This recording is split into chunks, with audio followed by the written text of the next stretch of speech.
ଆକାଶ ଛୁଆଁ ହେବାରେ ଲାଗିଛି ଆଳୁ ଦର।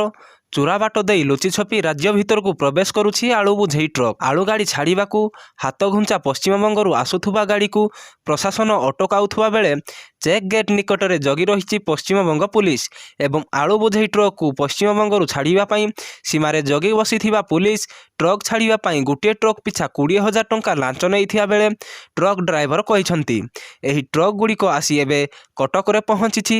ସେହିପରି ପଶ୍ଚିମବଙ୍ଗର ଲକ୍ଷ୍ମଣନାଥ ଟୋଲ୍ ଗେଟ୍ରେ ଅଟକି ରହିଥିବା କିଛି ଟ୍ରକ୍ ଭୁବନେଶ୍ୱର ବଜାରରେ ପହଞ୍ଚିଛି। ଲୋଚାଛପା ଭାବେ ଏହି ଆଳୁ ବୋଝେଇ ଟ୍ରକ୍ ଓଡ଼ିଶାରେ ପହଞ୍ଚିଛି। ଓଡ଼ିଶାରେ ପ୍ରବେଶ ପାଇଁ ପଶ୍ଚିମବଙ୍ଗ ପ୍ରଶାସନ ଅନୁମତି ଦେଇନାହିଁ। ବିଭିନ୍ନ ସ୍ଥାନରେ ନାକାବନ୍ଦୀ କରି ଟ୍ରକ୍କୁ ଜଗି ରହିଛି ପୁଲିସ।